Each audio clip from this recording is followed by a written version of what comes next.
Assalamualaikum warahmatullahi wabarakatuh. Nama saya Zakiatul Maulidiyah, NIM 12306193078. Di sini saya akan menjelaskan pengertian perubahan sosial.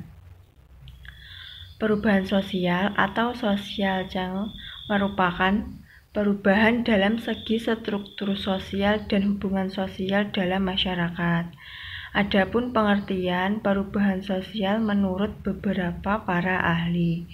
Pertama, menurut Kingsley Davis, perubahan sosial merupakan perubahan bagian dari perubahan kebudayaan yang meliputi kesenian, ilmu pengetahuan, teknologi, dan filsafat. Misalnya, timbulnya pengorganisasian buruh dalam masyarakat kapitalis telah menyebabkan terjadinya perubahan-perubahan dalam hubungan buruh dan majikan.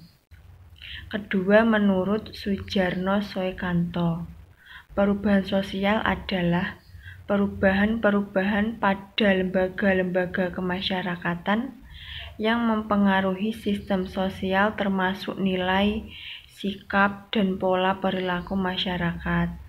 Contohnya seperti perubahan sosial yang menunjukkan kemunduran moral adalah banyaknya berita hoax dan ajaran kebencian di media sosial serta maraknya bullying online.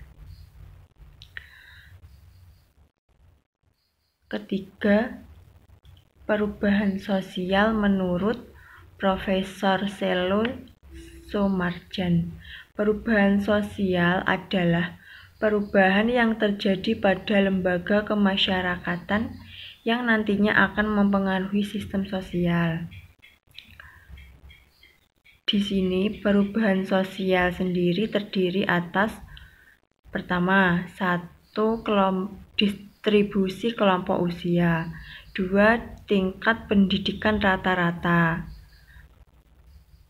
3. Tingkat kelahiran penduduk, 4. Penurunan kadar rasa kekeluargaan. Terima kasih. Assalamualaikum warahmatullahi wabarakatuh. Saya Naswardi Inggar Piambodo dari BKI 3B dengan NIM 12306193073. Nah, saya di sini akan menjelaskan tentang teori perubahan sosial. Nah, teman-teman, di dalam teori perubahan sosial ini terdapat 4 teori dan saya nanti akan menjelaskan keempat teori tersebut.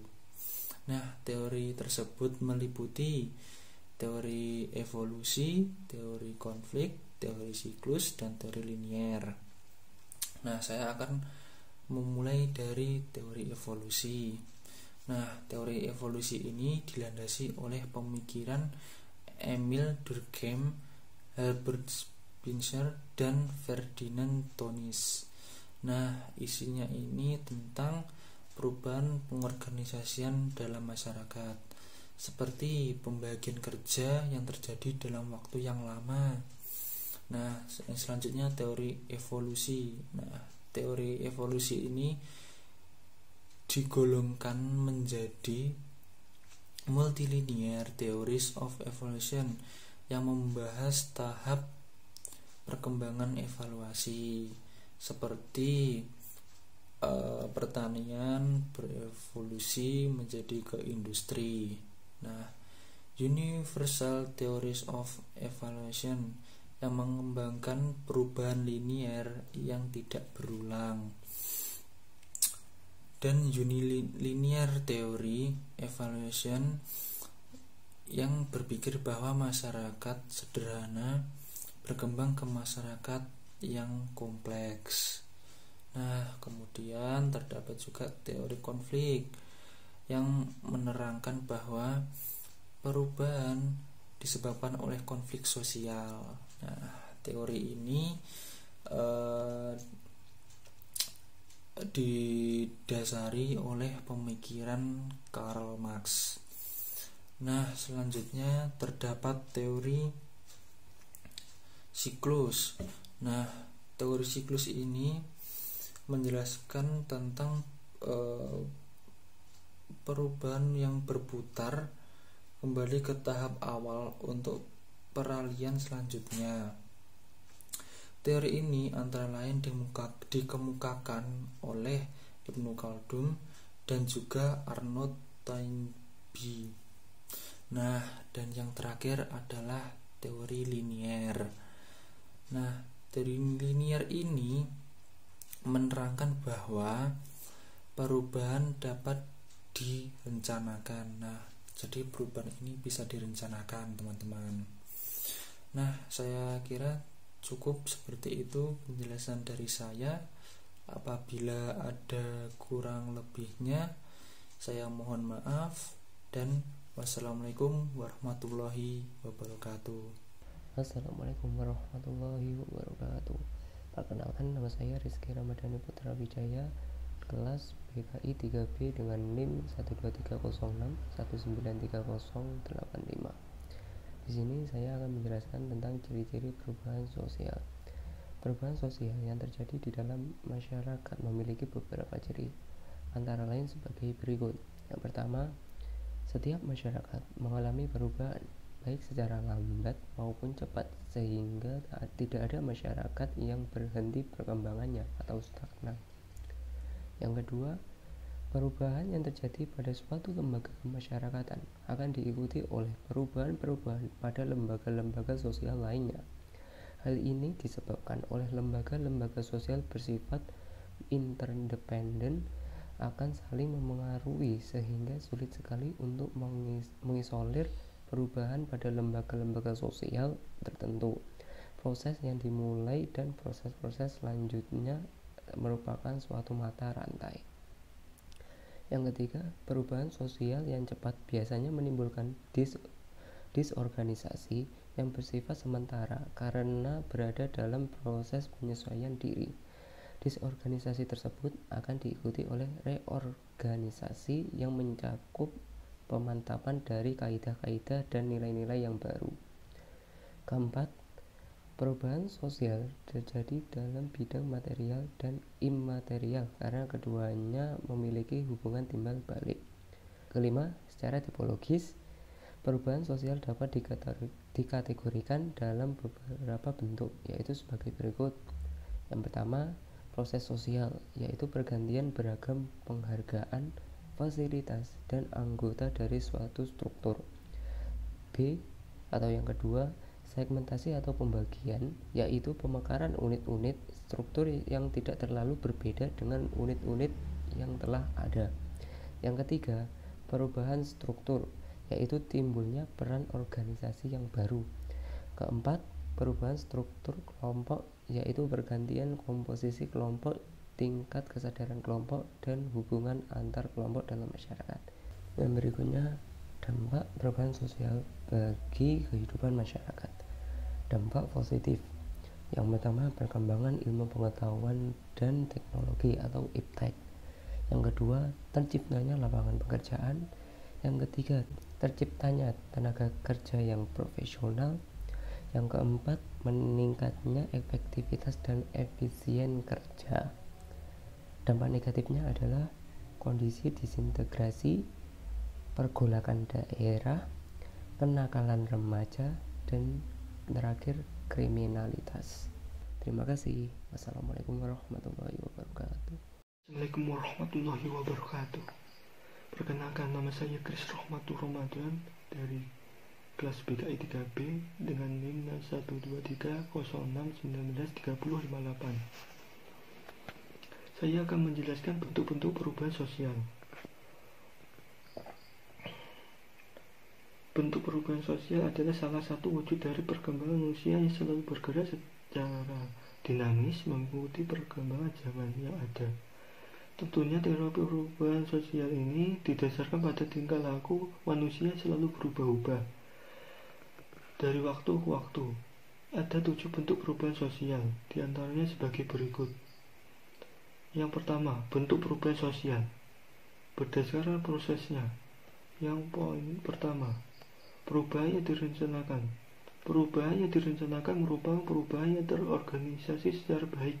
Agent of change melakukan perencanaan terlebih dahulu untuk mewujudkan perubahan sosial dalam masyarakat. Contohnya, perubahan yang direncanakan adalah menggunakan e-book sebagai pengganti buku-buku pelajaran yang ada di sekolah. Menggunakan e-book secara menyeluruh ini merupakan salah satu program unggulan pemerintah pusat yang diharapkan dapat mempermudah peserta didik untuk mempelajari pelajaran di sekolah. Poin kedua, perubahan yang tidak direncanakan. Perubahan yang tidak direncanakan terjadi di luar rencana atau perkiraan. Sebagai contoh perubahan yang tidak direncanakan adalah kemunculan internet yang diharapkan dapat mempermudah penyampaian secara menyeluruh tetapi disalahgunakan oleh beberapa pihak tertentu untuk kegiatan negatif ada menyebut sebagai perubahan alami atau tiba-tiba. Kedua, perubahan sosial berdasarkan waktunya. Poin 1. Perubahan secara cepat atau revolusi. Perubahan secara cepat disebut revolusi, yaitu perubahan sosial yang terjadi dalam waktu yang singkat, cepat, dan mendesak. Poin kedua, perubahan secara lambat, evolusi. Perubahan secara lambat disebut evolusi adalah perubahan yang berlangsung lama dan sering tanpa perencanaan. Perubahan ini mampu timbul dengan penyusunan panjang yang dilakukan oleh masyarakat secara bertahap secara alami. Yang ketiga, perubahan sosial berdasarkan dampaknya. Poin 1. Perubahan kecil. Perubahan kecil merupakan perubahan dalam lingkup sempit yang terjadi dalam masyarakat. Perubahan ini berdampak pada sebagian kecil masyarakat atau tidak memberi pengaruh terhadap struktur sosial masyarakat secara luas dan keseluruhan. Contoh perubahan kecil adalah model telepon seluler yang selalu berubah dari kurun waktu ke waktu. Perubahan model telepon seluler selalu diikuti dengan fitur-fitur baru yang lebih lengkap yang tentu saja mengalami banyak perbedaan dari pertama kalinya ditemukan. Poin kedua, perubahan besar.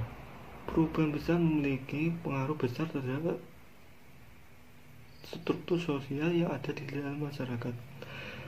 Perubahan ini berakibat berlangsung dalam masyarakat. Contoh perubahan besar adalah perkembangan modernisasi yang mengakibatkan perubahan pada lembaga keluarga. Fungsi-fungsi sosial dalam keluarga dapat dipenuhi oleh kedua orang tua yang akibat sibuk bekerja. Akibatnya anak-anak kurang mendapatkan perhatian dan kasih sayang orang tua. Yang keempat, perubahan sosial berdasarkan cara atau metode. Poin 1. Perubahan dengan kekerasan. Perubahan dengan kekerasan adalah perubahan sosial yang dilakukan dengan cara-cara kekerasan, baik kekerasan fisik maupun psikis, yang bertujuan demi tercapainya perubahan yang diinginkan. Perubahan dengan cara kekerasan sering dilakukan untuk mempercepat proses perubahan yang akan diinginkan. Poin kedua, perubahan tanpa kekerasan. Perubahan tanpa kekerasan adalah perubahan yang dilakukan dengan jalan damai, mengajak, dan simpati untuk mencapai perubahan yang diinginkan. Perubahan tanpa kekerasan atau dengan sukarela memerlukan proses cukup panjang sebagai terkadang agen perubahan tidak sabar dan akhirnya memilih perubahan dengan kekerasan atau dengan tekan-tekan. Contoh perubahan tanpa kekerasan adalah perubahan yang dilakukan dengan sosialisasi dan pemberdayaan yang ada dalam masyarakat. Yang kelima, perubahan berdasarkan sifat perubahannya. Poin 1. Perubahan struktural. Proses perubahan struktural dilakukan untuk menciptakan dan menghasilkan perubahan mendasar. Contoh perubahan struktural adalah pergantian presiden. Presiden baru dapat menetapkan kebijakan baru dan program kerja baru yang mempengaruhi sendi-sendi kehidupan masyarakat. Yang kedua, perubahan fungsional dan perubahan kultural. Pada umumnya, perubahan struktural akan diikuti perubahan fungsional kerja dan perubahan budaya kerja. Yang keenam, perubahan untuk tujuan penyempurnaan. Perubahan untuk tujuan penyempurnaan salah satunya adalah perubahan proses. Perubahan proses atau sering disebut dengan perubahan tidak mendasar merupakan perubahan yang sifatnya penyempurnaan untuk mengatasi keadaan tertentu. Artinya, perubahan tersebut hanya menyempurnakan perubahan yang sebelumnya sudah ada.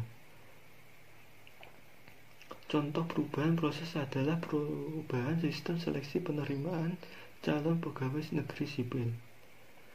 Perubahan sistem seleksi penerimaan calon negeri sipil adalah penyempurnaan kekurangan-kekurangan yang terdapat dalam sistem seleksi penerimaan calon pegawai negeri sipil sebelumnya. Yang terakhir, ketujuh, perubahan sosial berdasarkan sisi kemajuan dan kemunduran arahnya. Poin 1, perubahan progres atau maju. Perubahan progres merupakan perubahan yang membawa kemajuan pada masyarakat. Yang terakhir, nomor 7, perubahan sosial berdasarkan sisi kemajuan dan kemunduran arahnya. Poin 1, perubahan progres atau maju. Perubahan progres merupakan perubahan yang membawa kemajuan pada masyarakat. Perubahan progres cenderung merupakan perubahan yang dikehendaki atau diharapkan oleh masyarakat. Sebagai contoh, perubahan sosial progres adalah tentang gender, adanya kesamaan hak serta kewajiban antara laki-laki dan perempuan, serta hilangnya stereotip jenis kelamin tertentu berdasarkan budaya merupakan contoh perubahan yang membawa pada kemajuan. Yang poin kedua, perubahan yang regres, mundur. Apabila suatu perubahan ternyata tidak menguntungkan bagi masyarakat, maka niscaya perubahan tersebut dianggap kemunduran. Perubahan sosial yang dianggap kemunduran bagi masyarakat disebut dengan perubahan sosial regres. Contoh perubahan sosial regres adalah perubahan yang disebabkan karena peperangan dan bencana alam dan sebagainya. Assalamualaikum warahmatullahi wabarakatuh. Perkenalkan, nama saya Muhammad Arfian Maulidayat dari kelas PKI 3B dengan NIM 12306193094. Di sini saya akan menjelaskan tentang faktor-faktor perubahan sosial. Perubahan sosial merupakan perubahan-perubahan yang terjadi pada lembaga-lembaga kemasyarakatan dalam suatu masyarakat yang memengaruhi sistem sosialnya, termasuk nilai, sikap-sikap sosial, dan pola perilaku di antara masyarakat-masyarakat. Perubahan sosial yang terjadi dalam masyarakat didorong oleh beberapa faktor tertentu yang memudahkan terjadinya perubahan tersebut. Faktor-faktor yang mempengaruhi perubahan sosial budaya tersebut terjadinya sebuah perubahan tidak selalu berjalan dengan lancar. Meskipun perubahan tersebut diharapkan dan direncanakan, terdapat faktor mendukung perubahan, tapi juga ada faktor penghambat perubahan. Faktor pendorong dan penghambat perubahan tersebut meliputi: yang pertama, faktor pendorong. Ada beberapa faktor pendorong. Yang pertama, intensitas hubungan atau kontak dengan budaya lain. B, tingkat pendidikan yang maju. C, sikap terbuka dari masyarakat. D, sikap ingin berkembang dan maju dari masyarakat.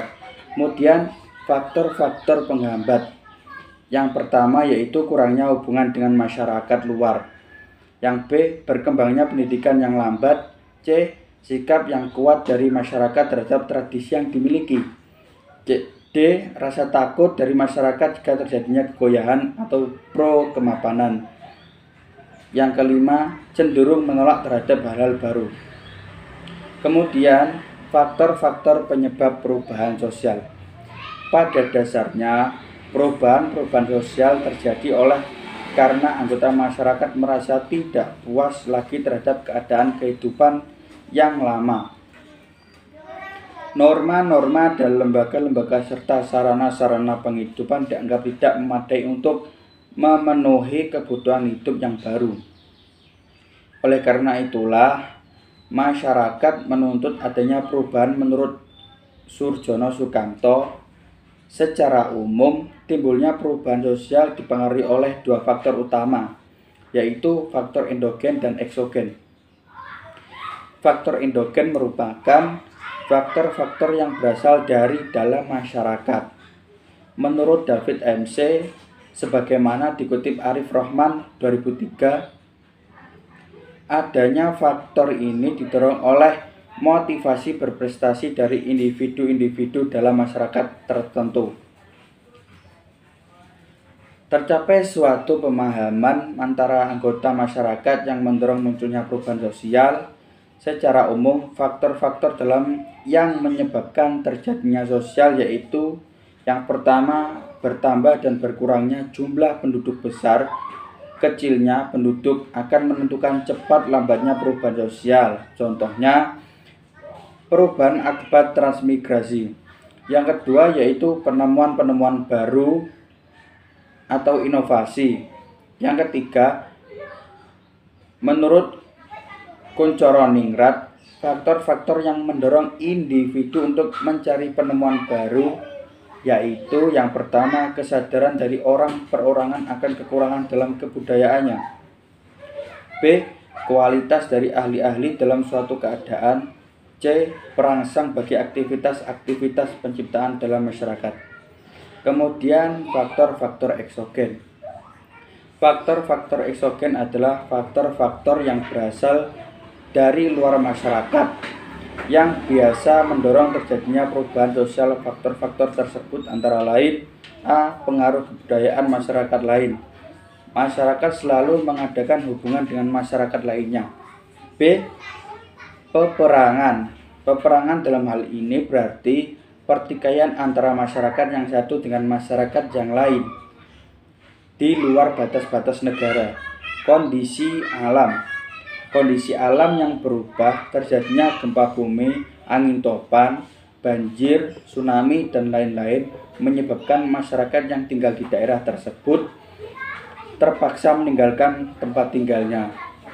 Sekian penjelasan dari kami, kurang lebihnya mohon maaf yang sebesar-besarnya. Akhirul kalam, ihdinas syiratal mustaqim. Assalamualaikum warahmatullahi wabarakatuh.